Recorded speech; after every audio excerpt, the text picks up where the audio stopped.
Ladies and gentlemen of the wrestling internet, welcome. You've stumbled upon us. And what you've stumbled upon is a time machine taking you back to the vaunted year of 1993. My name is Michael Lawrence Potter, and I will be your host, your shepherd, your guide through these murky, strange, tie-dye colored waters of wrestling in 1993. But I could not do this journey alone. On the other side of the world, as I sit here in Wadayama, Japan, is the man you know as WrestleDrop 1/3, or is it 1/4 of One Stomp fifth now. Wrestling? One One fifth. fifth. Good Lord, they're growing every day. They're multiplying. Someone stop them. Ricardo, how are you, my friend? I'm doing good, man. I'm doing real good. Excited to do this. I've been looking for someone to do some classic wrestling content discussions, and it's difficult to find. These youngsters, I say that I'm literally 23, but these youngsters don't know what good wrestling is. So I'm Well, glad. well, I'm glad we have this opportunity here to discuss some classic pro wrestling content. well, that actually brings me to my first point because we take a look at just so that you guys know what it is we're looking at. We are looking at the first episode of the longest running episodic television show in history, and certainly the longest running wrestling show in history. But before WWE Raw became the staple and flagship of the biggest wrestling company in the world, it was filmed on a small soundstage in the Hammerstein Ballroom on the 11th of January, 1993. I would have been 5 months old, and I think Ricardo wouldn't even have been a glint in his father's eye. You are Definitely so not. you are so young that this is not even something you can possibly have nostalgia for. What? This So was 93, so I would have been a negative 7 years old right now. -7 years old, Yeah. and honestly, judging by the way that Doink is acting, I still think you were too old for the demographic. But anyway, let's talk about how this show came to be. So before there was Raw, there was a little show by the name of WWE Superstars and WWE Challenge. Now, basically, what happened is good old name redacted. That's another thing you guys have to understand is that we are going to be making reference a lot to a man that, quite frankly, should be forgotten, but is so indelibly linked to the show It's literally that impossible to just it's not mention he's him. all over the show, and there's Yeah. there's a couple of moments that are very uncomfortable in hindsight, but here's the deal. So Vince McMahon used to basically do one day of taping in which he would tape 3 episodes of this wrestling challenge and superstar show, and then throughout the month he would then show the first episode, the second episode, and the third episode, despite the fact that these episodes were all filmed on the same day. Now, this worked very well in the 80s with the likes of Saturday night's main events, superstars, the wrestling challenge, etc., etc. Usually a couple of squash matches, maybe one or two headlining matches here and there. But what happened is that viewership started to sag quite significantly with this show. This had a lot to do with the fact that we had a massive exodus of old stars, the steroid scandal, The which steroid obviously scandal. rocked things quite a bit. Yeah. But quite frankly, the perception of wrestling had just gone down in the perceptions of many households, not to mention the ratings were starting to flag. Then the USA Network executive took Vince aside and basically said, listen, buddy, if the ratings don't start going up, we're going to have to take you off the show. You are going to have to come up with something that is going to bring these ratings in. And much like the rest the USA Network had with exception to its long-running programs and the Westminster Dog Show, I'm not kidding, they would broadcast a lot of live sports. And Vince McMahon was then given pressure to now broadcast live matches as opposed to these pre-taped ones. Hence why him and his commentary team, and God will get to them, kept saying the words raw, uncooked, uncensored, and unscripted, because that was not only just a tagline that Vince was trying to get over as a slogan, it was basically him saying to the USA executives, what you are seeing is live, what you are seeing is fresh, and what you're seeing is new, which is ultimately the massive risk that he took. I mean, he'd obviously done this during pay-per-views, but for weekly television, this was a completely new concept. So, Mr. Ricardo, would you like to know what was happening in the wrestling world right before this episode aired? Well, I'd like to know. I'm thinking early January, so we're probably gonna talk about maybe some Japanese wrestling, because we all know Japan is huge, or January wrestling is huge in January in Japan. So I'm assuming you're gonna go down that route. Maybe there was some WCW action. Let's hear what you have to say.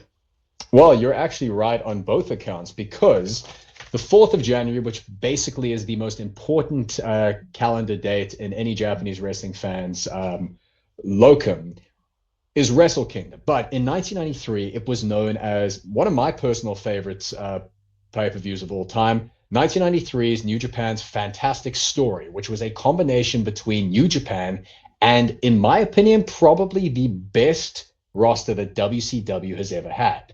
And when you take a listen to this card, I think you're gonna see maybe which card you would have preferred to watch. So Fantastic Story opened up with Jushin Thunder Liger beating Ultimo Dragon for the junior heavyweight title. Okay. Ron Simmons defeating a man by the name of Tony Hallomer, who would later on become Ludwig Borger and a member of the WWE Raw roster. Sting defeated Hiroshi Hase, and if you don't know who Hiroshi Hase is, he's basically Japanese Eddie Guerrero, and it was a phenomenal match. Then in one of the biggest matches in history, the Great Muta took on Masahiro Chono in a title versus title match. Great Muta was the NWA champion. Masahiro Chono was the IWGP champion. And Muta managed to win it, becoming the first double champion in history. And the match was an absolute stalker. And then finally, as the main event, because believe it or not, that wasn't even the main event, there was an IWGP Tag Team Championship match versus the Road Warriors and a team that we're going to talk about a little bit later. I won't spoil it.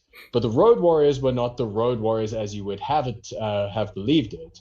It was Hawk, but with Power Warrior. And if you don't know what that is, Power Warrior was Manabu Nakanishi, who was an amazing Japanese heavyweight. It was during the time that the Road Warriors had broken up. And Hawk just decided, well, I'm just going to take the gimmick to Japan, and did not ask Animal, and caused a massive rupture in their friendship.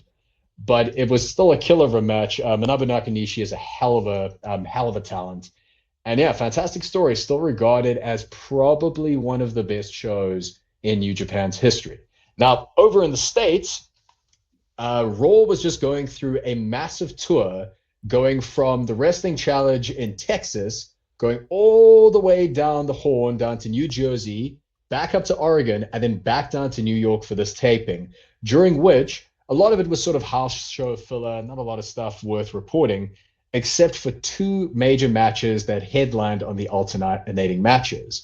In Texas, as well as Pittsburgh, we saw a match between Razor Ramon and Mr. Perfect, in which the two of them exchanged count-out wins and losses, which, I mean, with those 2 workers at the helm, you can imagine that was definitely something to behold.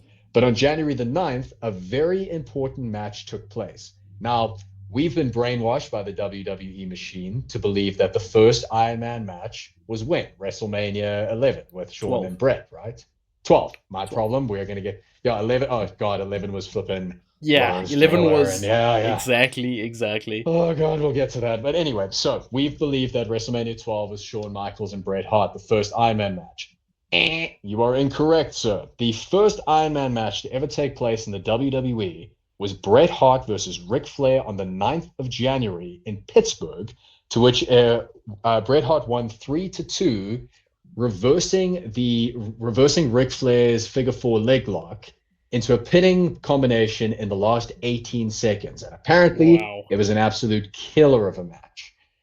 And then finally, on the other channel, down the south in WCW, on the 10th of January, WCW put on one of their shows known as WCW Main Event. And here was the card. Barry Windham versus Dustin Rhodes. The Hollywood Blondes, that is, of course, Steve Austin. I don't know if anything ever happened to him. I don't know if if he became popular. It was a good mid-card guy. I think he kind of just dwindled away. Yeah, you don't really hear about him. We'll see throughout this review. And a man by the name of Brian Pillman took on 2 jabronis and basically absolutely pantsed them. And then finally, the main event was Cactus Jack versus Paul Orndorff in a street fight, going to a count-out, which is a bit of a schmoz of an ending, but apparently it was brutal. Yeah, exactly. I don't get it. How do you have a street fight in a count out? I don't. And what is Paul Orndorff doing in a street fight? Oh, no. This is something that people forget. Yeah. Just because Mr. Wonderful was holding Hulk Hogan's bags in WWF, people forget that he was a legit badass who, if you don't believe me, just Google Paul Orndorff, Vader, and Slop. And he basically beat Vader up with a flip-flop, which to this day is one of the funniest stories I've ever heard. Then in the boring old real world, while all the spectacular wrestling was taking place, number one at the box office, Ricardo, do you want the truth? Give it to me. You can't handle the truth. A Few Good Men, Tom Cruise and Jack Nicholson at the height of their powers. And A Few Good Men, the Aaron Sorkin screenplay, absolutely spectacular. And number one on the charts, Whitney Houston's "And I," which would then permeate every single. No, I felt bad doing it the minute it happened. But Whitney Houston's power ballad was pretty much everywhere you went. It was at the end of every movie, and if you still go to some grocery stores to this day, you'll still hear it playing. But Whitney Houston's song, I believe, would gain its most fame and notoriety by it being every third audition on South African Idols. Like, why does everyone choose that song? That, and after your mom has had a couple glasses of red wine, that song comes out. So, yeah, it's ingrained in history, that song. Unlike the movie, I have no idea which movie that was. The Bodyguard, Kevin Costner. It's not a bad movie, but it's one of those movies where everybody remembers the song. No one remembers that movie. It's been completely lost to time. Sorry, Kevin Costner, but it's true. You're gonna go on to do better work. Don't worry. Okay. So then let's take it to where we start our journey. Now that we have built the world, now that we know where we are and what we're doing, we're at the Hammerstein Ballroom. And I am going to let you tell us, what do we open with, Ricardo? We're not at the Hammerstein Ballroom, by the way. We're in the same building. We're at the same building as the Hammerstein Ballroom, but we are we're in the Manhattan Center, but the specific building is, I'll find it for you right now. Give me the Grand Ballroom. Oh my God. So Hammerstein, this was on the 7th floor of the Manhattan Center. So Vince McMahon just lied again. The Hammerstein Ballroom was actually, I think it's like one of the lower levels. And apparently it became such a mission because eventually they do move out of this Manhattan Center and move to other venues because they had to take all the equipment up in a small elevator to the 7th floor. Oh my God. Imagine taking a ring. I mean, you've assembled rings in your time. Yes, I have. Imagine taking parts of a ring. I don't even know how that's possible. But anyway, parts of a ring up an elevator. I'm just imagining if you were like, because I mean, that center must have accommodated some other recreational activities. So imagine like you're going in for like Pilates on like a Monday afternoon, and like Crush and Doink the Clown are just like holding some of the canvas and some of the ropes in the lift. It's just like, I'll get the next one. I don't want to be in this lift with Randy these Savage guys. Just walking around going, "Oh yeah," while you're there, just doing your Pilates. Getting up the stairs, brother. Must be a wild sight. Oh God. All right, so we're at the not Hammerstein Ballroom, and who is the first voice that we hear, Ricardo? The first voice that we hear is Sean Mooney outside. Shame he was outside the building the whole night in that freezing weather. They didn't allow him in. But so we see him. He introduces the show to us, saying there was this huge crowd, and then like all of a sudden there's no one there. I don't know how that's possible. He literally said Sean, there was a mob outside you, and then you're like, where's everybody? But anyway, in comes Bobby Heenan trying to get into the building as you would. It's a normal day's work. Let me get into the building. Let me go do my commentary. But he finds out he's not allowed in the building. So that's already like a sign to us that things are changing. No Bobby Heenan. Yeah. No. And not. Yeah.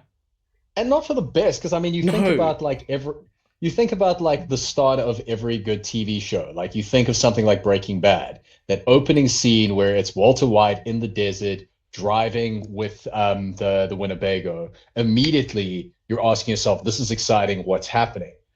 Sean Mooney, all respect to him, outside of a building, telling probably one of the greatest orators in wrestling history that he's not allowed in the building. That's not a good sign. It's such a cold opening. Such a it's you. I suppose in the time you probably just think this is part of some story, you know. But in hindsight, they were telling us Bobby Heenan's not going to be here much longer. That's what they were telling us in hindsight. Pretty much. So that being said, the intro song is an absolute banger. Like, I don't know what your personal preference is. I really like it. Look, maybe for the early 90s, but it still felt very 80s to me.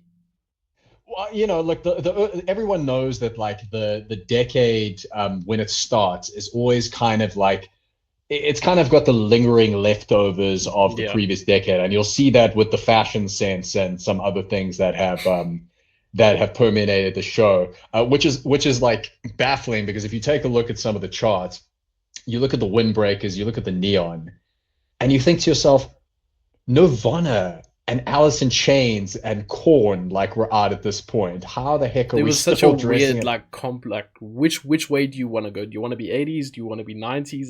And then you like meet in the middle, and it's like, you seem confused. That's kind of what strange. This was, yeah. But me personally, I really like the intro. For me, I don't know what your personal preferences are, but like how I would tier the intro songs would be Across the Nation, number 1.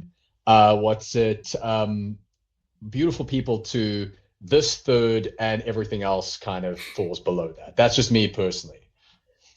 I don't really have like a list. I don't know the names of the songs, I'll be honest. I hear it and I'm like, that is iconic. That is my childhood. Okay. You know, but yeah, for me, it works for the time. I don't know what all the like grayscale images were. I don't know if grayscale is the right word, but those like it's like X-ray type images. I don't know what that was about, but it's different. At least it's very different to what they were doing before. That's for sure. Because, like you said, the shows that they had before Raw were very still 80s centric. Yeah. You know, primetime wrestling, superstars, all 80s centric. Yeah. Which brings us to like the first issue with the show. It was probably Kevin Dunn at this point, but whoever was in charge of the sound mixing for the show needs to have a serious sit down and ask if this is the career they want to follow, because that opening intro with Vince, the siren. Oh, with the siren. Thank you. I siren. couldn't hear a thing. It was ridiculous, and so the opening shot starts off a packed out ballroom. We have Vince McMahon in the middle. We have Randy Savage on the left hand side in a beautiful lime green number, and on the right hand side, let me tell you about our esteemed guest, Mr. Robert Bartlett. So Rob Bartlett was a stand-up comedian, a radio performer, as well as an actor. Here are the 3 IMDb credits that he had prior to this job with WWE Raw. In Too Deep, which looked like something of like a sort of raunchy straight-to-TV comedy. What's Allen Listening To, which is all about a talk show of Steve Allen, and where he was one of the talking heads. And the third one, and I wish I was making this up, The Sex O'Clock News, which is not an adult film. It's just like a sort of raunchy, saucy film about people working at a radio station who have sort of wild sex lives. 3.2 on IMDb. It's not worth checking out, but no, I think it is. I think it is. Judging just by that name alone, I want to see what it's about. Look, if you want to really watch look, Ricardo, if you want to watch like bad TV movies and 1993 Raw, I think you might need to talk to someone. Like, that is very true. Raw is enough. 1993 Raw is the epitome of bad TV. But we'll get further into that now. This announcement, or not announcement, but this opening segment when they're all 3 standing there and the sirens going off in the background, you just think to yourself, this is absolute chaos. Already, this is chaos. Already. And I suppose that is the vibe they wanted to go with, you know, the live, anything can happen, uncut, uncensored, whatever they say. Uncooked. I don't know how I don't know it yet, because they repeated it like 20 times throughout the show. And then they'd even do it in sequence, like a little team. That was kind of cute. Where they go uncut, uncensored, uncooked. And I'm like, that's so cringe, guys. Come on, you grown men. You're getting Randy Savage to play along with your little game, Vince. Come on. But there's this one scene where Randy Savage is kind of looking off in the corner of his eye. And I think in the back of his head, he's going, I was the WWE champion 2 years ago. What the hell happened, man? That's sad. That's sad. How is it possible that a show with 3 commentators on, and somehow Randy Savage is the best commentator on the show? How's that possible?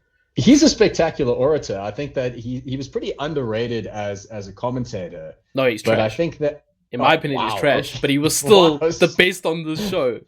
That's the point I'm trying to make. But you think he's alright? I'll take that. Oh well, in the words of Jim Cornette, he stole the show, but given the state of the show, it was petty theft. So anyway, we get onto our pub quiz answer. So if you're at a pub quiz, the question that would be asked, you officially now have the answer to it. What was the first show on Monday Night Raw, Ricardo? So we had Koko B. Ware taking on Yokozuna. Not Yokozuna. In the words of Rob Bartlett, Yokozuna. The fat guy in the ring. That's... Yeah. So we had Koko B. Ware taking on Yokozuna. I think you guys can already predict how this match is going to go. And how long it went. It went like 3 minutes, 20 seconds. 3 minutes, 20 seconds, yeah. You can pretty much predict how this match went. Koko B. Ware in this spot, I think he was still too big to be doing the job so easily. Too over, that's for sure. But shit happens. Yeah, that's the fall. The fall is quick and deadly. I think that a couple of notes that I made. First of all, it was so great to hear Owen Hart's theme, because I mean, the high energy theme is Owen Hart's theme, and which is an absolute banger. So it was nice to see that. Coco without Frankie, which Randy Savage makes allusion to. He's like, I noticed Coco's without Frankie. I wonder if that will be a factor. Like, doesn't Randy... Vince then make like the assumption that Yokozuna might have ate him? No, Bartlett made that assumption. And the thing is, look, I understand that it was the 90s and it was just a much crueler time. I get it. But there were 2 things that really annoyed me about this match.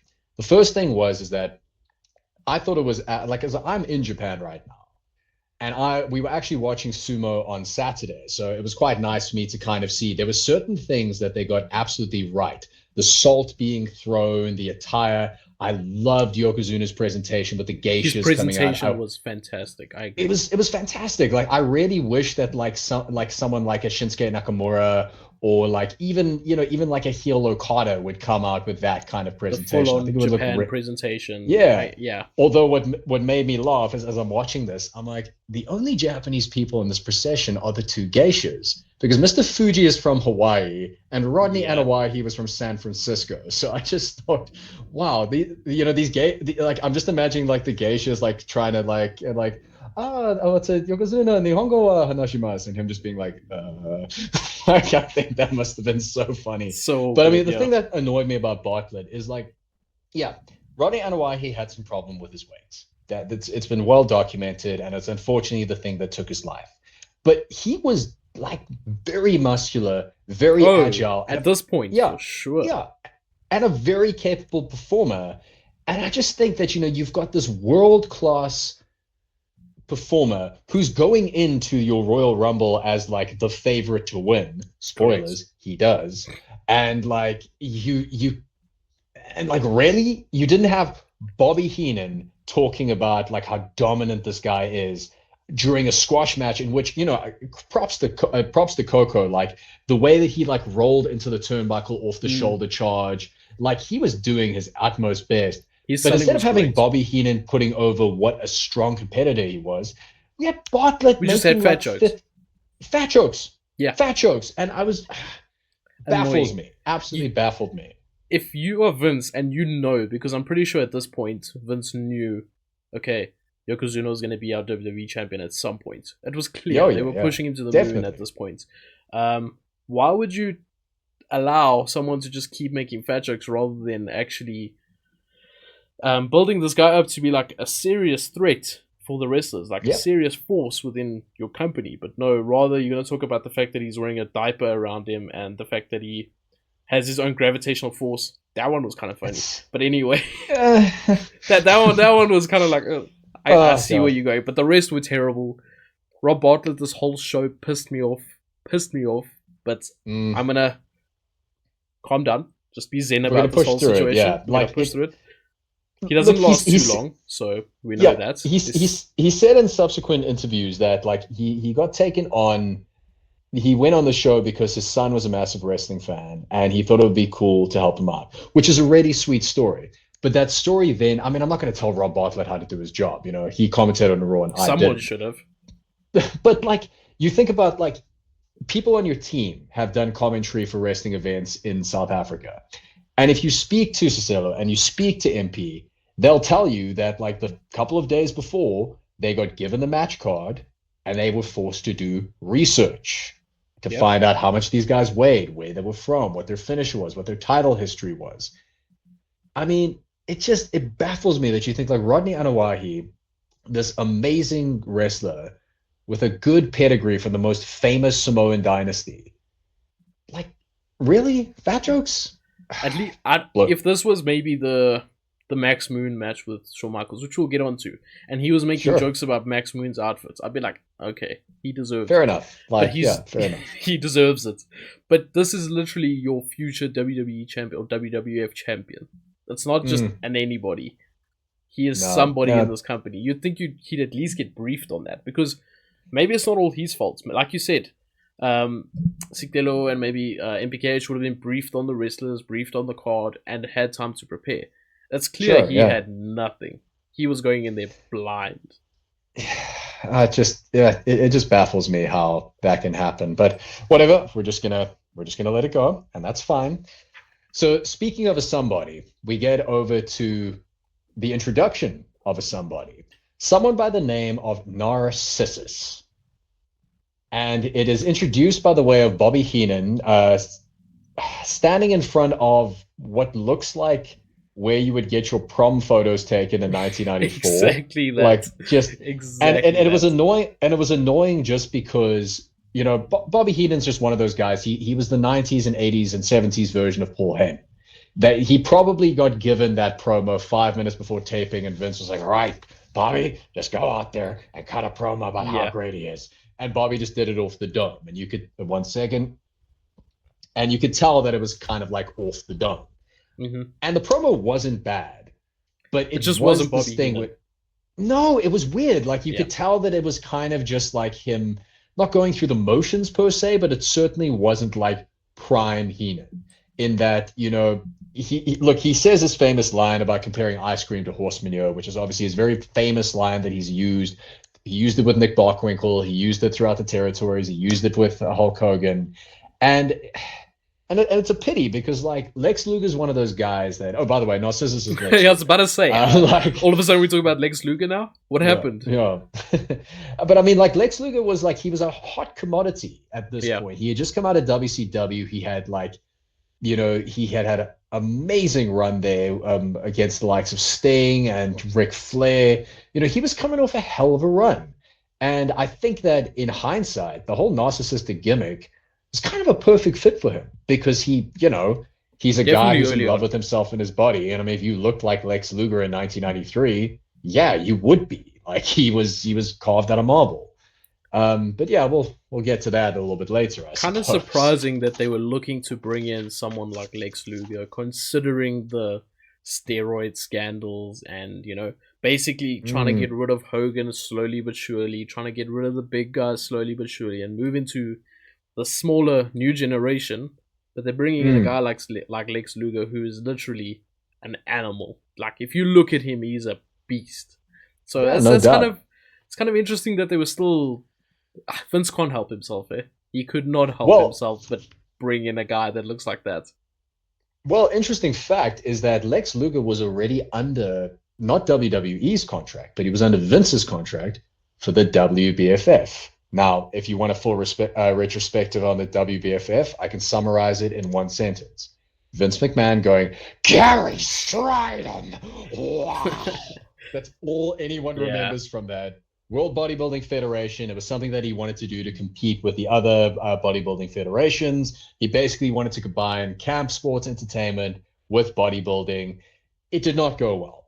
But the main guy that they wanted to have as like their centerpiece was Lex Luger. But right before their first big pay-per-view, Lex Luger gets injured in a motorcycle accident, and has to sit out the whole WBFF. WBFF gets shut down, but now we have this absolute beast of a man under contract.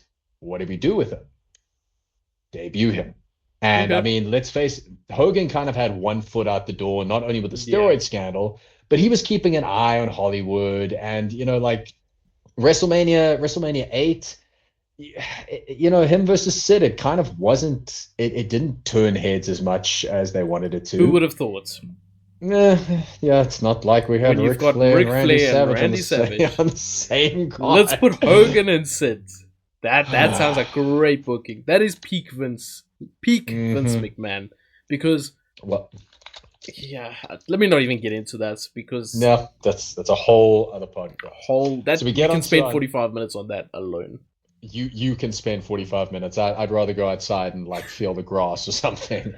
So then we get on to our next match, and these two must be absolutely knackered from their long flight, because flying in from Japan, we get, and I've written it here in my notes, the Steiners.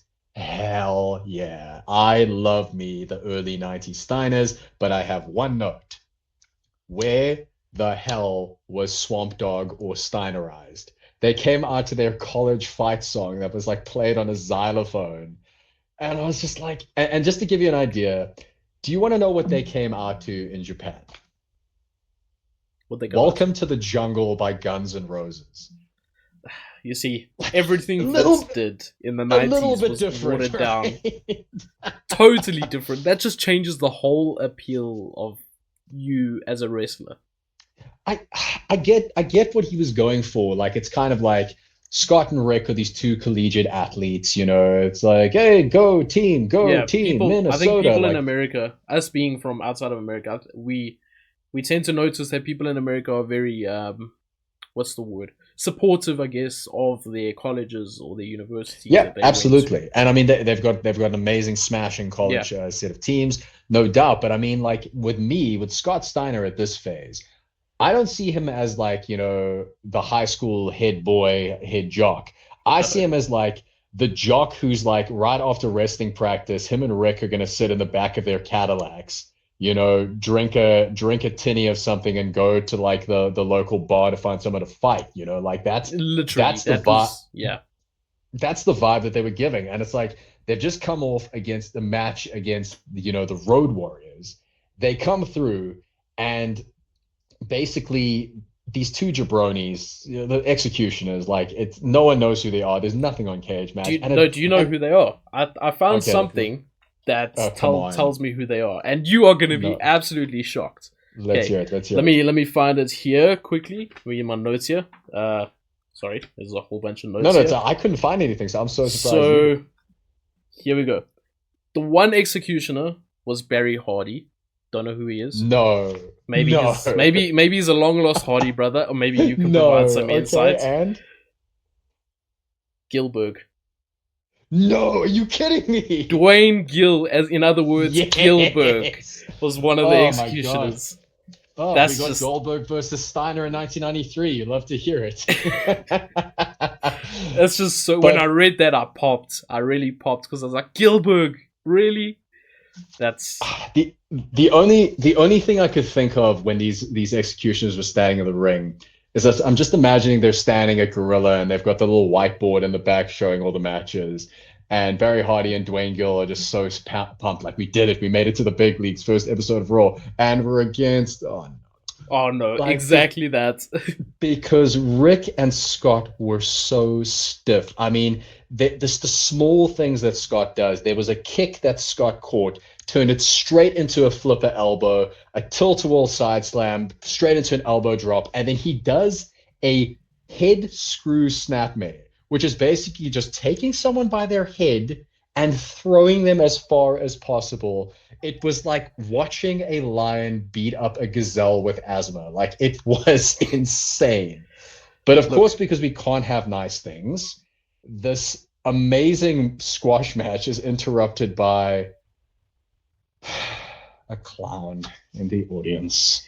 Doink has arrived, ladies and gentlemen. Doink the clown is officially here. The era of Doink has arrived, and it's just not not good. It's just not No. good. He didn't do much. Like, I'm not gonna criticize it just yet, but we know it's not good.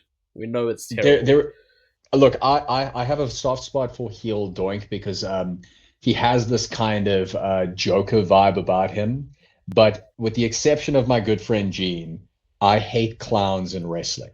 It's one of those things that if someone walked in on me watching Raw and Doink came on the screen, I would switch to porn so it would be less embarrassing that I hear someone what you're caught me saying. watching that. Yeah. Like it just makes you hate being a wrestling fan.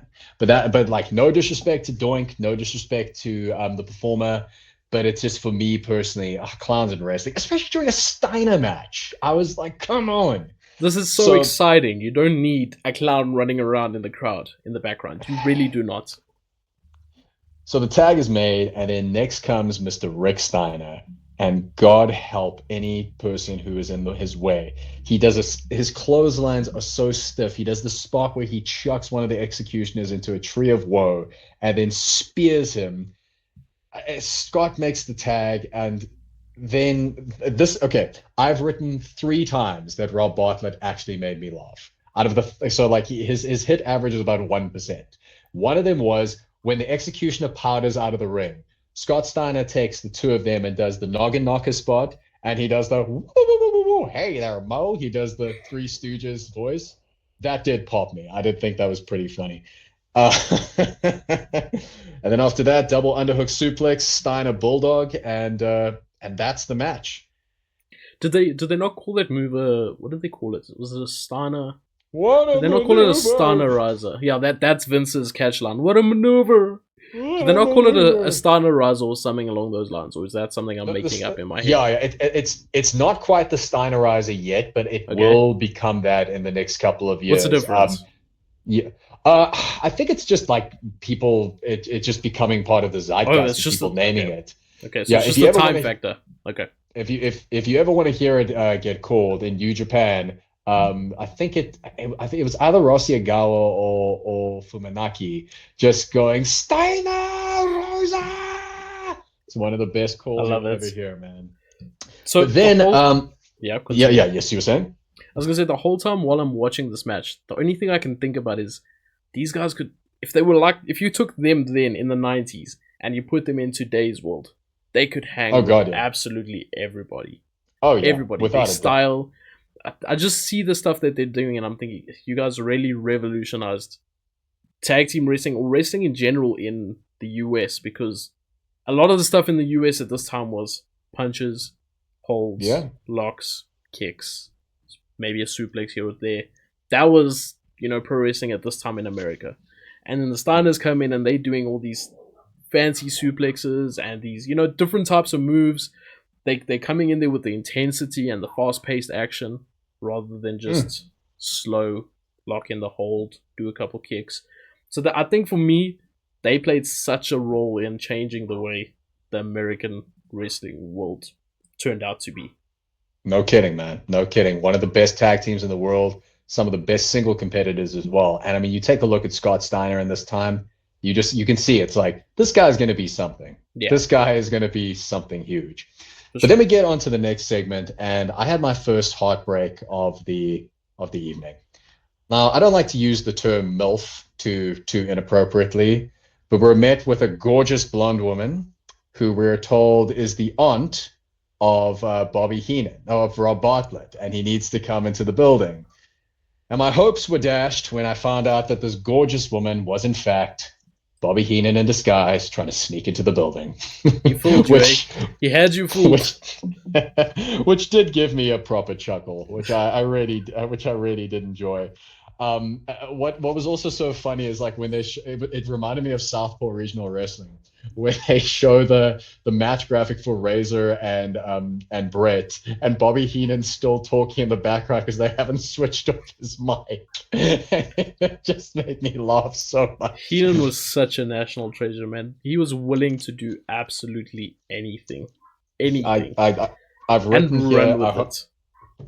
here. I hope that Bobby Heenan, Scott Steiner, and the next man we're going to talk about, I really hope that someone gave them like a nice sort of ice pack for their sore backs from carrying the show. Yep. Because good Lord. And next we get on to, I'm not gonna lie, man. I got pretty emotional watching this just because I recently watched his Dark Side of the Ring. And he's, anyone who knows me knows that I've got a massive, massive soft spot for Kevin Nash and his partner in crime, Mr. Razor Ramon. And I wrote in my notes here, finally, a real star.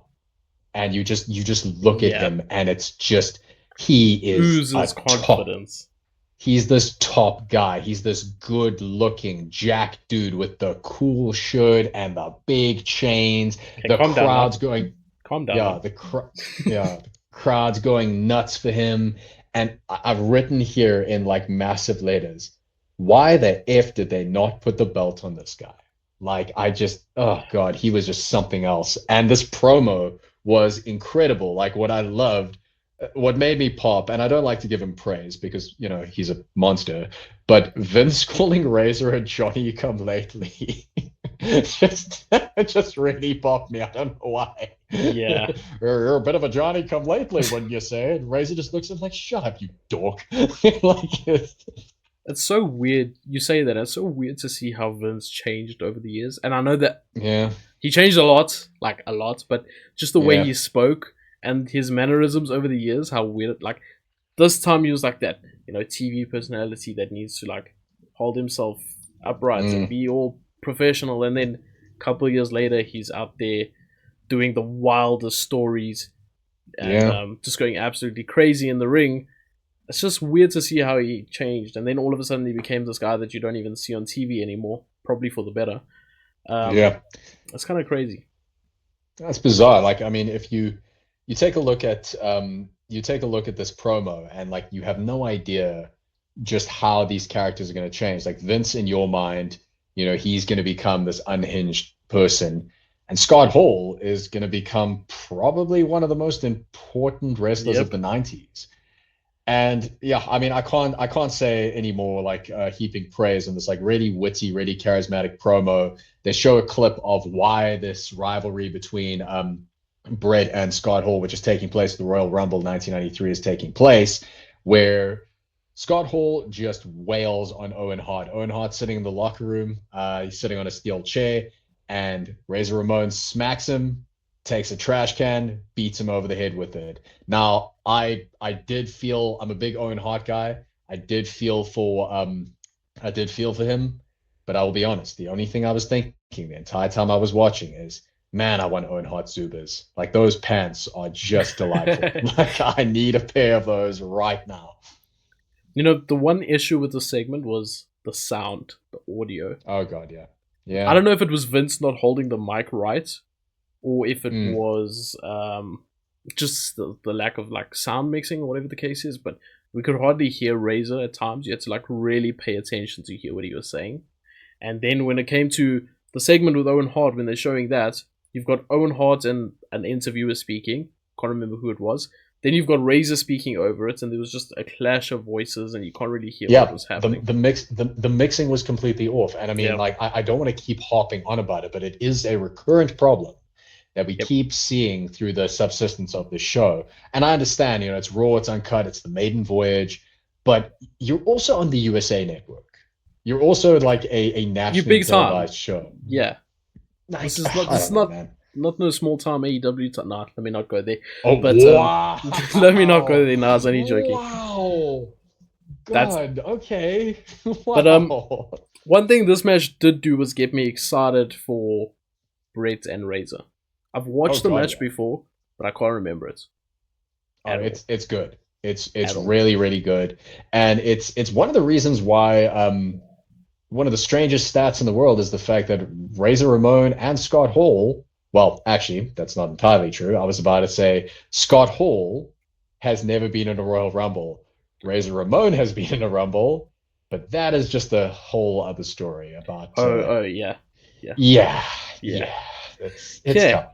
Let's move on to the only match that went past 3.5 minutes in this whole show, and that was Max Moon taking on Shawn Michaels for the WWF Intercontinental Championship. Now, you're probably asking, who the hell is Max Moon? Well, that's a good question, because who is Max Moon and where did he come from? I've never before this show I'd never heard of Max Moon ever. Well, he's got a very potted history. I don't know if you've managed to find out who it was, because I have him. Are you ready? Go for it. Paul Diamond. Paul Diamond was one of the old rivals and even a tag partner for Mr. Shawn Michaels back in his old Texas days. But what you may not know is that Max Moon was earmarked for another talent, and that talent was Conan.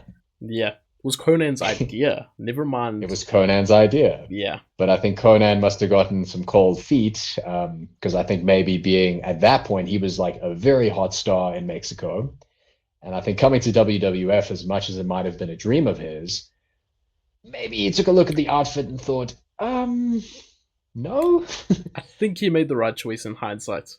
Definitely. I think he made much more money in hindsight in Mexico. And eventually he went to WCW, so I think in hindsight he stood clear of the Max Moon character, and it was for the best. It all kind of worked out for him. Yeah. That being said, it has to be said, I clearly wrote this very late at night, because I just wrote Max Moon's song is a banger, and I haven't gone back to see if that's true. And I don't know if I was being sarcastic or not. It seemed cool. I don't know. I don't remember hearing it, so it didn't stand out to me. What I did realize was Shawn Michaels' theme was still the old Sherry sung by Sherry Martel. Where she's literally moaning in our ears, which yeah. Which I'm about to do my first controversial opinion of the podcast. I kind of prefer that version. This was in my notes. HBK still has his song sung by Sensational Sherry, and I think it might be better. So we have the same opinion. My man. I think it might be better. And I think it fits who he is at that point, because his whole shtick is like, you forget how good looking Shawn Michaels was. You're like, wow, he actually does look like an actor. He looks like a movie star. Yeah. And and just like, can't say the same now, but yes. Hey, look, age comes for all of us, bud, and especially if you're a Caucasian like I am, like sooner or later you just end up looking like a Christmas ham. Like you get all pink and the hair goes. It's a whole thing. The eyes go. It's wow, you are so stiff today. Good Lord.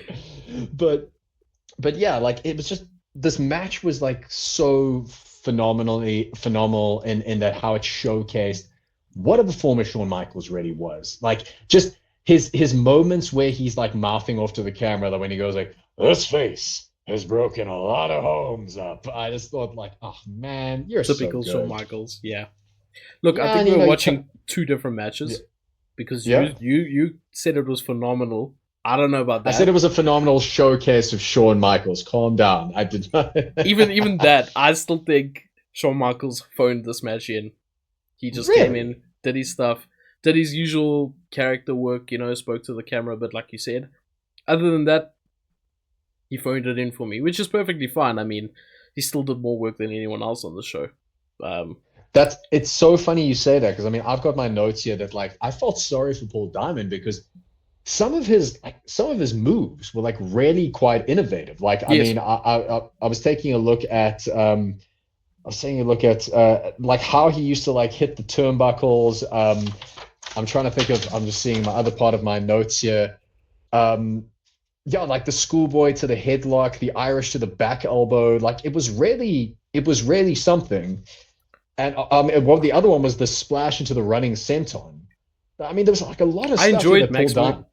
There was like a lot of stuff that he was doing, and you think like if you just had like Paul Diamond in some black trunks, long flowing hair, this could have been like a really cool match.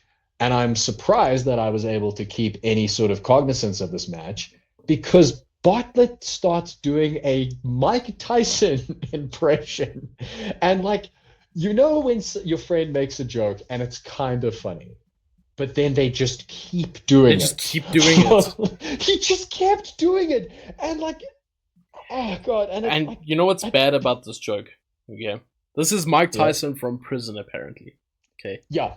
We know why he went to prison. Let's just say him and Vince have something in common. So it just makes the fact that he's laughing about this in hindsight so bad. It was unbelievable. It was unbelievably uncomfortable, and it completely detracted from the match. And I know that this is probably every single historian makes this point about this match, but I mean, we're going to make it anyway because it has to be said.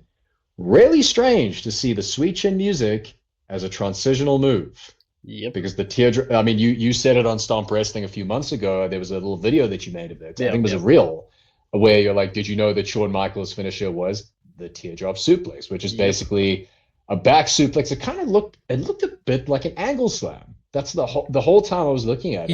He does turn it towards that direction. It's not just a full backwards. He kind of does do a little twist, which kind of makes it look half like an ankle slam, but very different though.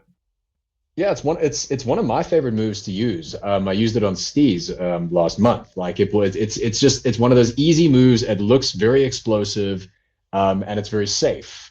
And it's just so funny to think like Shawn Michaels is like, you forget that he's a suplex guy because you think of him with kicks and flying. Like, exactly. It's really odd.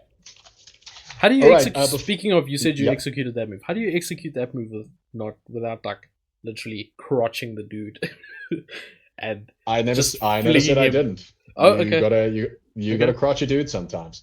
Yes. So now we have finished up with the match portion of the show, which brings us to, I really can't decide whether I loved this or hated this. The promo sections of the show. First of all, the smooth jazz playing in the background was just exquisite. I don't know who was in charge of the music, but it basically the big question that was being asked between Shawn Michaels and Marty Jannetty, his ex-tag partner, was Sherry Martel. Whose side is she going to be on? Shawn Michaels or Marty Jannetty?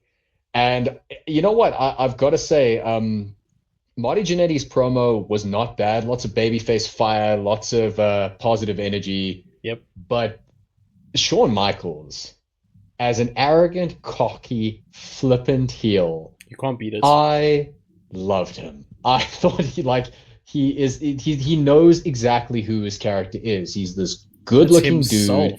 That's himself. That's the thing. He's being Shawn Michaels. He's not playing a character. Yeah, good-looking dude, dressed like a stripper. He's got the belt.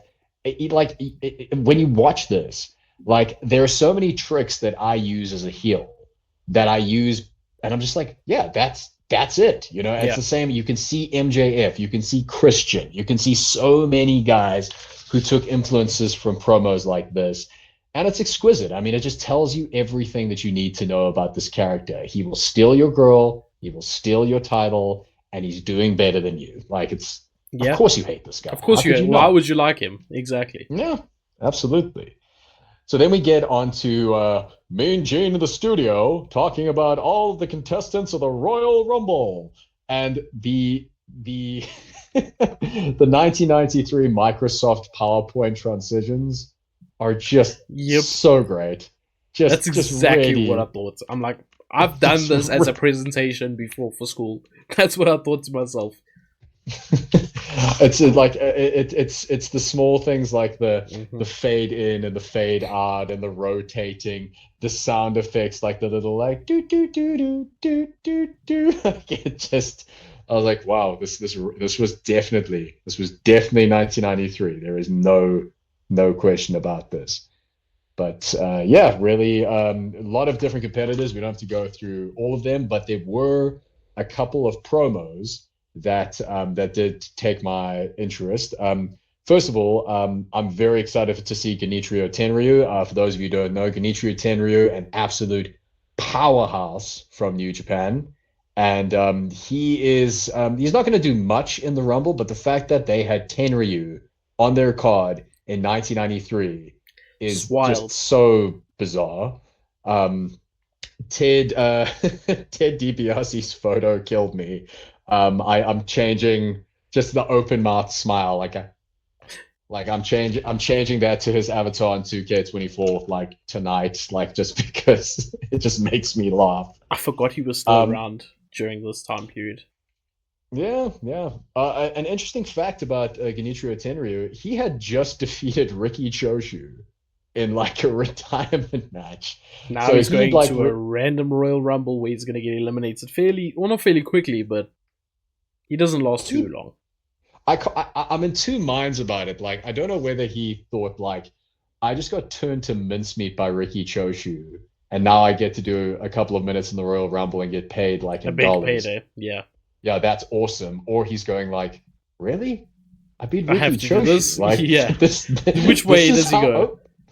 okay, cool, whatever. But then, speaking of Japanese, we get to Yokozuna and Mr. Fuji. And I gotta say, I said here, I'm very impressed by the Japanese that was spoken here.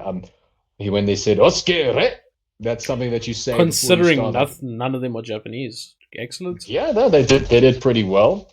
But I was very impressed with his pronunciation of that, and it's a strong promo. Mr. Fuji putting over how strong and vicious his Yokozuna is, which is good because God knows, like, the people in commentary didn't do that. And I have to correct Mr. Bartlett on something. One of his lines that he said is, apparently there isn't a word in Japanese for leftovers. And you are incorrect, Mr. That's actually Bartlett, kind of because the funny. Japanese word for leftovers is nokorimoro. So suck on that. You learn something every day. But Yeah, there you go. that was a funny joke, I'm not gonna lie. Yeah, but it's He has fine, like you know. one or two funny ones. Also, another one that I missed was I forgot to mention in the Shawn Michaels match, just while we're talking about his jokes. When we came back from the break, he was like, during the break, Max Moon or Shawn Michaels was chasing, either one of them was chasing the other guy with a knife. He pulled a knife. Pulled a knife out. Yeah, that did pop me. That was kind of I was funny. like, why? Where would you come up with that? And Vince was like, "Oh God, no!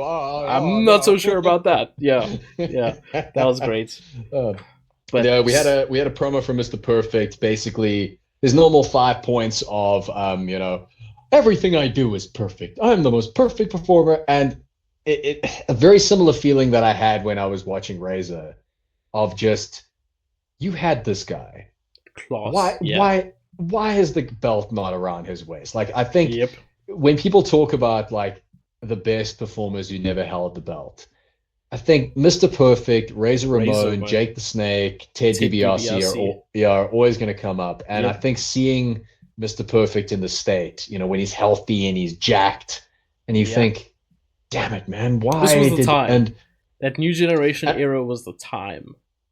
And I think like it's also just so funny hearing someone being threatening in a Minnesotan accent. It's really quite a parallel that I enjoy. The only thing I could think of, because I know it's coming when watching the Mr. Perfect promo, was the Mr. Perfect Ric Flair match that's coming up. In the next couple of weeks, and I was like, I remember that match, so that's the only thing I could think of. It's the first like really big Raw match. I think. Exactly. Like, it's the one that really starts turning heads.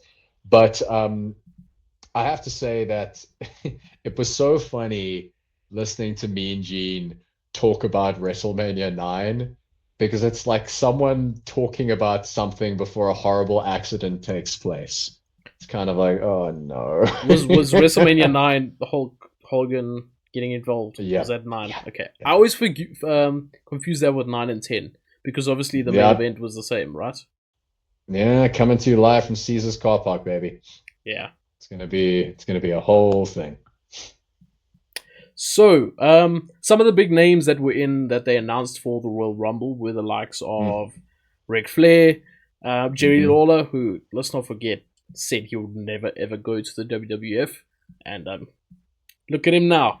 Anyway, Mr. ended up being a long-time employee of the WWF with a few firings in between, but well, I mean, like, I think that there was also a period where it started out where Memphis, the Memphis territory, USWA, started working with Vince McMahon during this time, where he would send a bunch of the talent. Yeah, he started sending talent to the USWA.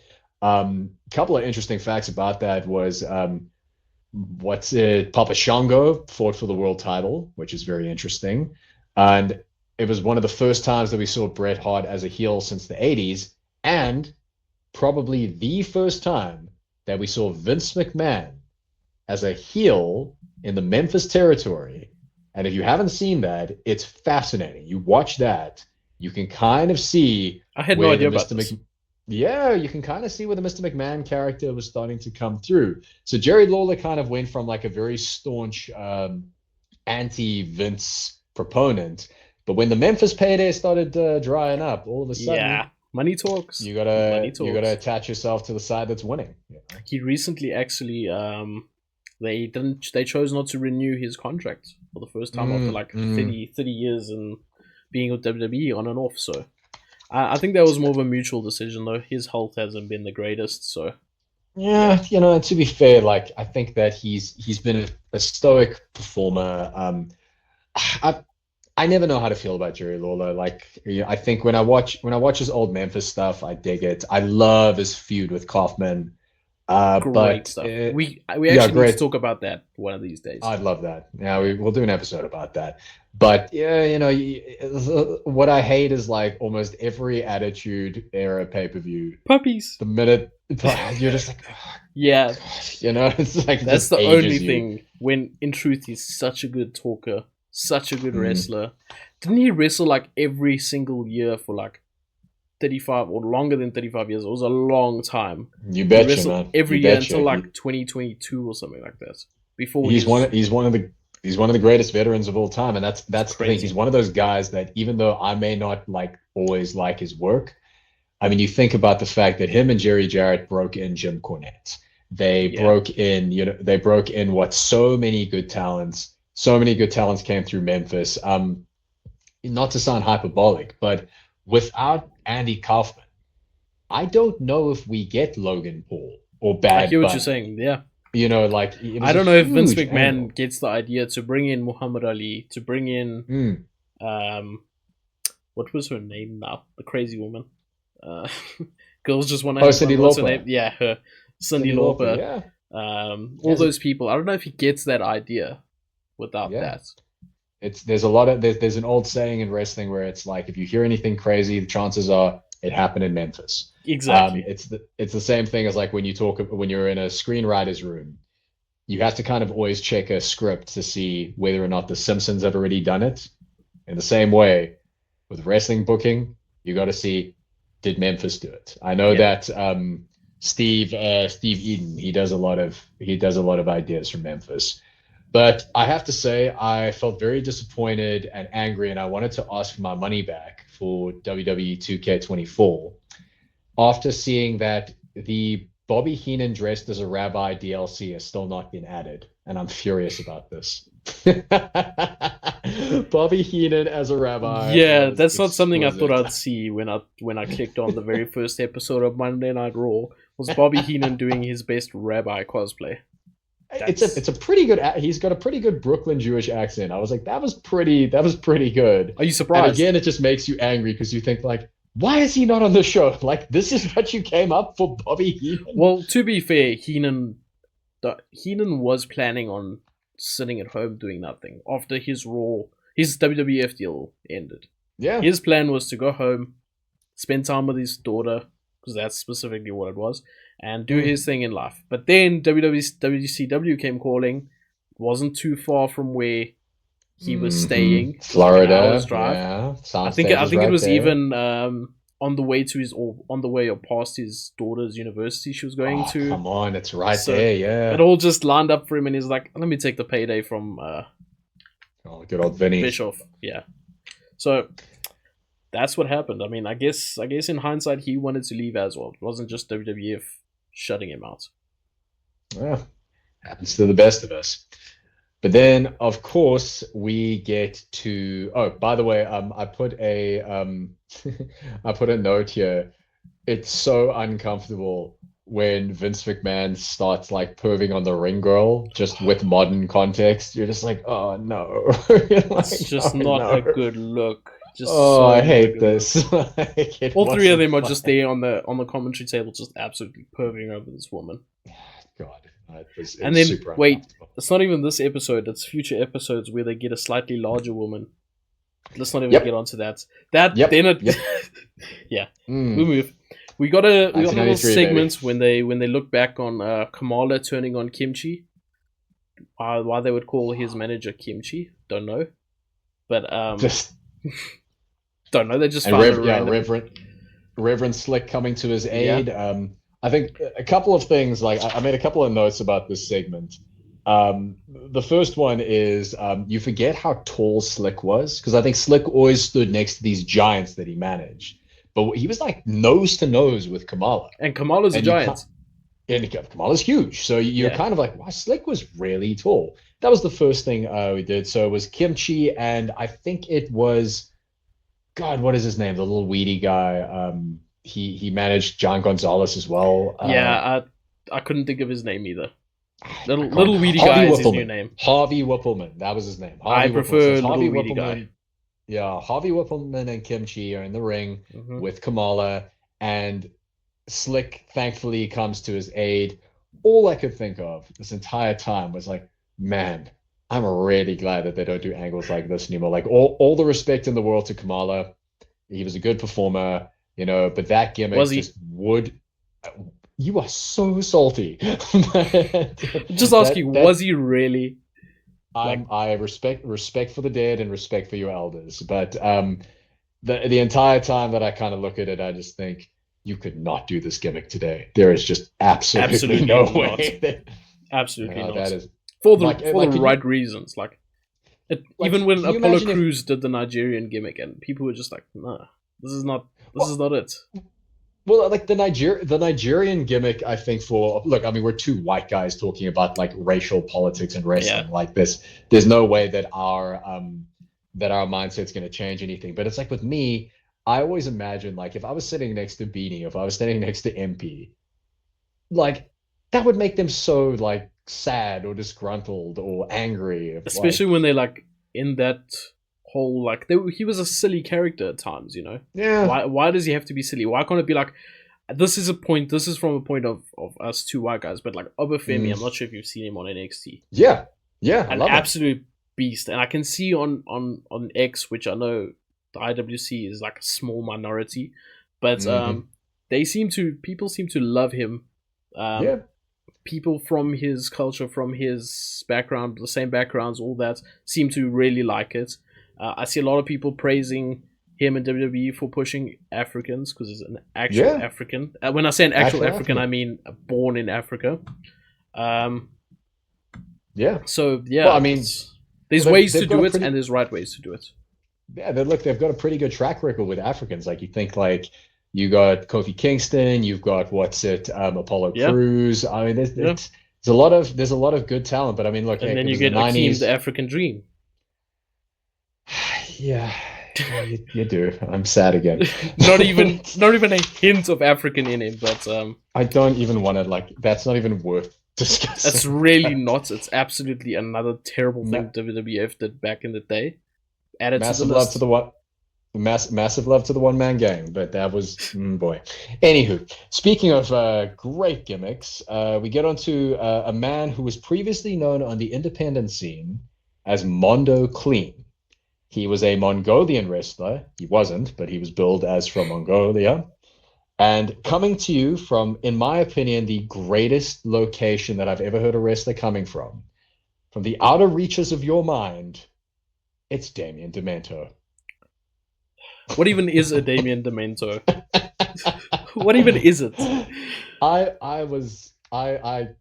gotta tell you, I was kind of like, okay, all right, main event of Raw. Cool. Like, I was just thinking, you got, obviously it's Damien Demento versus The Undertaker, and I'm just thinking the whole time while watching this, it's two spooky guys who are not giving me an ounce of fear, and I don't know which kid would have been scared of this situation, because that was just so... And just not scary at all. They might have been scary looking, but their appeal was not scary at this point. Undertaker, I don't know, man. If I'm walking through the CBD at night, and a guy who looks like Damien Demento is on the other side of the road, like I'm crossing the street. I'm like, nope, I don't want to know where you're going, pal. But okay, so there was another line. It was one of the few lines that made me laugh from Bartlett, which was when he said, "Get your hair out of your face. You got such a pretty face," to the Undertaker. I was like, that is Yeah. it's kind of cute, you know. Another thing that made me giggle was the 1993 printed sign of "Rest in Peace" in the background. I didn't That notice that. I need to go you back could and just check tell that. that this was like printed off of like whatever word processor was around in 1993, and I just thought that How'd you must have guys cost survive back like in the day? $20. Like that must have been so expensive back then. How'd you guys Uh, survive back then? I mean, hey, I was 8 months old, bro. I was How'd you just kind of survive? Yeah. yeah, just eating that Purina Stop there. and Stop there. Stop hopefully there. getting changed every now and again. I thought you were gonna say something else, so I'm New, glad you new, didn't. new, new. Um, okay, so the match is pretty strike heavy. Quite meat and potatoes. Paul Bearer is just having a seizure on the outside. Just oh yes, which like I really have a love hate relationship with this character, but it did make me chuckle. Like it, which It's I good don't know if stuff. that was the job. Yeah, Taker's coming in with massive diving shoulder charges and clotheslines. Um, Controversial opinion, I'm not the biggest fan of the old school. I just, It's just I don't know, iconic. like It's it's just iconic, iconic. it's great. I never have a problem with it, but it What's wrong it with was this? just this. I don't know, like it's just I've always like kind of looked at it in the way like when Kevin Nash explains putting together a match. I mean, you're from the South. You go to any bar on a Saturday night, you're gonna see a fight. And at no point when I've seen two guys rumbling has the one gone, okay, just give me a minute, let me climb onto the bar and I let me hear you. jump off onto you while holding it. Just it's a break in that sort of illusion that this could be a fight. Now, I'm not saying that everything has to be on Anderson boots to asses Yeah, kind of agreed. deal, but it does just kind of break my immersion. But I understand that it's one of those things that you just have to accept in wrestling, like the people's elbow or the worm. Yeah. It's Do you just feel the part of same wrestling. way about some of the lucha moves that we see nowadays? Like Um, say El Hilo Del Kingo when he dances on the ropes for 20 minutes. Do you feel the same way? mm, mm. I think that Lucha's a little more. I'm a little more accepting of Lucha because I think there is a very sort of tongue in cheek. Yeah, This is a performance, and I'm going to watch a very good performance. agreed. And I think that I'm able to kind of Separate the two. just yeah, I'm kind of able to separate my fact. But like if I was watching like a hardcore NWA match from like '87, Yeah. like and Dusty and Flair are kind of going at it. I mean, there would be a part of me if like or like Tully Blanchard versus what's it, Magnum TA. Like, wouldn't there be a part of you like Magnum TA and Tully Blanchard are trying to kill each other, and the Magnum TA like gets on the top rope and does a backflip? It's kind of like this Why guy are you trying to doing that? like be Yeah, I hear you. yeah, it's like what's happening here? But Yeah, anyway, I that's hear just you. old man yells at cloud. But hey, if you're not here for this kind of opinion, why are you watching a retro review? Okay, like don't come at me. It's just my opinion. Um, yeah, and then after that, straight into a tombstone, very meat and potatoes, very standard, and would have been a fantastic way to end the show, which is why they don't do it. The next clip, and they made a graphic for it and everything, was Woody Allen versus Mia Farrow, which, as you know, the troubled director and actor was having some marital problems with his wife at the time. It was kind of a serious situation, so of course Vince poked fun at it. But like it was completely stone like faced, like this match is going to be confirmed. And it was another one of those things that I looked at and said, you couldn't do this now. Like you would get Yeah, sued it's so through the nose unnecessary. for this. So unnecessary. And I get how the 90s were different. I sometimes like some 90s, comedy, that tongue in cheek, very on Mm, the edge stuff.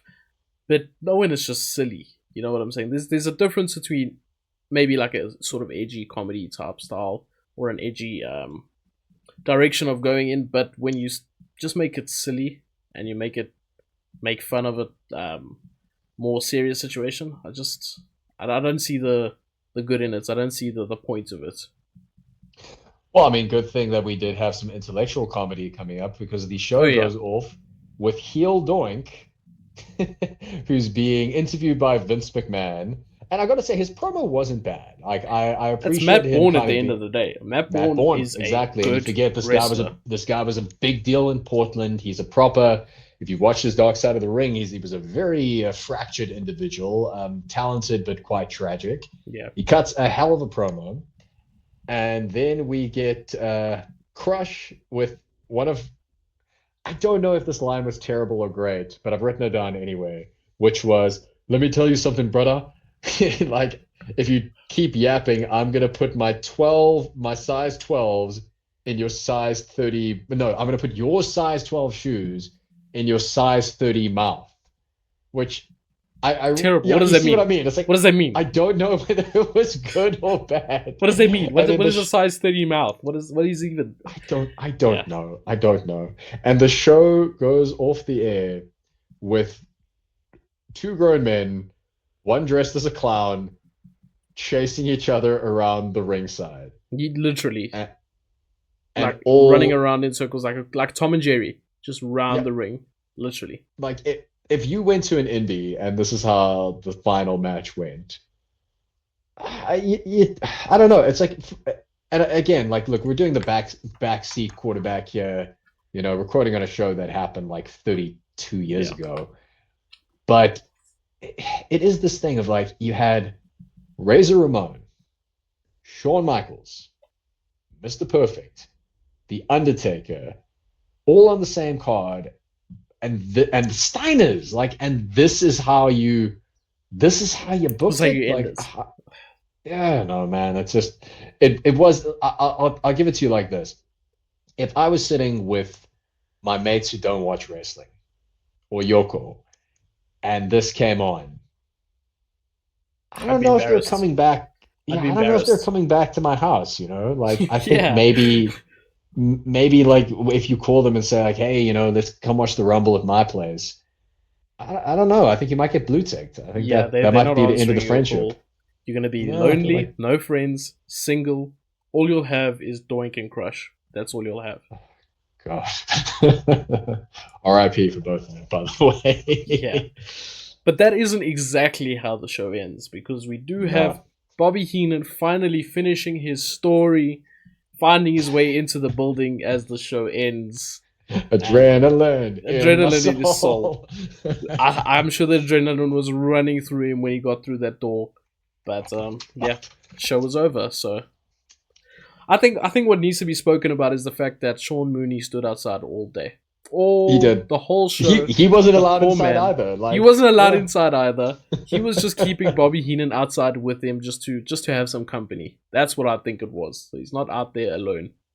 But Do you think that Sean Mooney also got kicked out, but he was like doing that thing where he's like, well, I'll just wait with you, because I'm a nice person. But I'll like make really, myself it was useful like, outside. Yeah, yeah, but like really, he had actually also been kicked out as well. yeah, Like, yeah, yeah.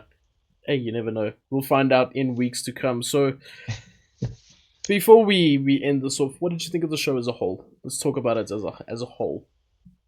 oh, jeez. All Where do we right. start? Yeah, yeah. Look, I think that we'll just get it out the way.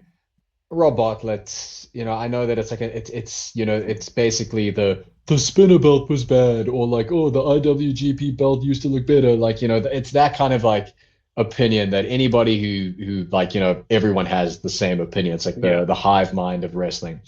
But it was distracting. very And much. I've said enough about it, so I get it out the way. Um, it was wonderful seeing the Steiners. Truly, I think that was Agreed. my highlight. Just like a hard hitting, no nonsense kind of match. Yokozuna looked really strong. I liked his presentation. I think if you watch that on mute, you think this guy's a badass.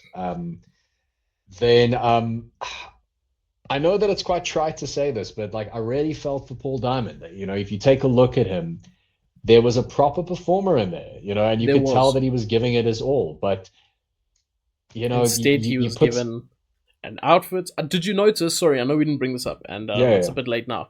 Did you notice when they had that far out camera? I don't know what shot you'd call it. You'd probably know, Mr. Actor, long shot, yeah, yeah, yeah. the long shot. He had like he was like shooting stuff out of his costume. Yep. And it was like shooting confetti, and then the sparkles, and yeah. And it's look, I know, and once again, you know, like I think that it's ridiculous to sort of criticize the new generation because, you know, duh, obviously. But it was this thing of like, and I know that comparison is the thief of joy, and every single federation has its Correct. own sort of thing. But if you take a look at what was happening in New Japan, you take a look at what was happening in All Japan, you take a look at what was happening in WCW, and you compare, and WCW wasn't perfect. They had it did go downhill a little bit after when Jim Herd took over, you know, and Yeah. they got the Ding Dongs and RoboCop and all those things. Like, I'm not saying that, but you compare, you know, like WCW, your WCW main event, like the day before, had Cactus Jack and Paul Orndorff beating the snot out of each other. Yep. And, you know, you go off with a clown chasing or getting chased by Crush. It just kind of does. It kind of does tell you what you need to know. To highlight everybody. This is what you're gonna see every week. That's what you've told them. Come on. Where's your WWF champion on your first show? Where is Bret Hart? Like, is he? Yeah. Where's your tag team champions? Show people who maybe have never seen this. I don't know what the dynamics were like back in the day. I suppose people were more accustomed to what's on TV, so they probably knew about the WWF simply because that's all there was to do. I'm a be real. Yeah, you had 5 channels, yeah. Yeah, you had your 5 channels. But come on, just show something. Show a bit more. And let's not forget, no women's division at this time. I don't even think there was a women's title at this time. It was a Lunger Blaze. It was a Lunger Blaze with the title looking very. I don't think that was yet though. I think that was still to come. Maybe I might still be coming. Wrong. Yeah. The women's division in this time is very strange because it's made up of 2 people at this time. Right now. Yeah. Where we are. Sherry, because it wasn't and Luna Vachon. Sherry Luna Vachon. What's it? Medusa's going to come in a little bit later. She's going to come in. And what's so strange is like during this period, like, and I mean, I said the same thing with Genichiro Tenryu coming in, that the women's division is going to be very similar in the sense of that, like, just 1 week they just have Bull Nakano, just like one of the greatest female wrestlers of all time. There were even talks that Manami Toyota could have come in. Like, it's just it blows my mind that could have been a possibility. The early 90s was a very interesting time.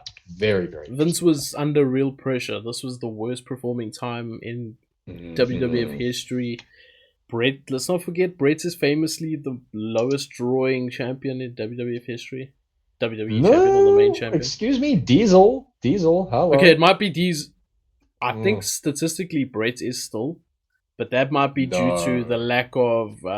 Obviously, Diesel had more in your house pay-per-views and stuff like that, so that might have driven up his number. I think we're gonna have to do some homework on that because we'll come back to that next week with some homework. Because I've always heard that it was, and I'm the biggest Kevin Nash fan, but I've always heard that it was good old Mr. Diesel. He was one of the worst at the time, but drawing as in numbers, who knows? We'll do some research. How could you not want to buy the Royal Rumble after watching Doink chasing? No, we're done. So, yeah, the show was alright. No, I'm lying to myself. The show was terrible. Rob Bartlett ruined it for me. I'll never forget his Mike Tyson impersonation, and not for any good reasoning. No. I'm so glad he disappears after a while. And, yeah, in hindsight, big mistake. Big mistake from Vince. I think Vince just wanted someone to make him laugh next to him. That's all. Genuinely. I don't think it worked, because there's a period where Vince looks like pretty annoyed. Like, I would also be if I had to hear him talk the whole time. I was annoyed watching the show. What's the clown's name? Is it Dork? I'm like, oh god. No, but even Vince couldn't even remember the name properly. He needed Randy Macho Savage to tell him. Yeah, he needed Macho to tell him. Yeah. Well, I don't have much else to say about this first episode of Raw, other than I had fun doing this podcast. That was probably the best part about this show, was actually talking about it afterwards. And as much as it frustrated me, it was good fun talking about it. No kidding, man. And I think that one of the cool things about this era is that, you watch like really good proficient wrestling. I mean, how, if we were watching like All Japan in the 90s, I mean, how many times can we really say like Mizawa and Kobashi have a match? It's amazing.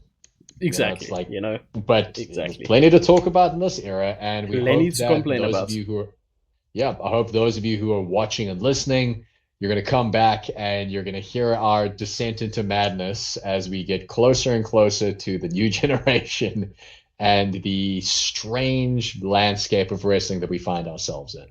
For sure. And I think if you guys are still listening to this point, then we know you really either suffered your way through this or you really enjoyed it. Let us know. So our plan is to go through the Raw reviews, go through the weeks of the Raw reviews, and then sprinkle in some other stuff. So let us know down below what you guys want to see us talk about, say, every third week. Let us know in the comments, or if you're on Spotify, if you're listening to this on Spotify or wherever else, then come hit us a DM at Stomp Wrestling, and then let us know what you guys want to hear us talk about. Maybe it's some WCW stuff. Maybe it's All Japan stuff, which I know Mr. MLP here will be able to talk about for hours and upon hours. I myself don't have much of a grasp on that era of wrestling, so it'll be more of like a learning experience for me. And let us know down below what you guys want to hear from us. I'll take you through the savage land, my friend. So you can find me at What's Potting. That's WHATSPOTTING. Come and say howdy on Instagram. And until then, we'll see you next week as we head on off to the second episode of Monday Night RAW. Bye, guys.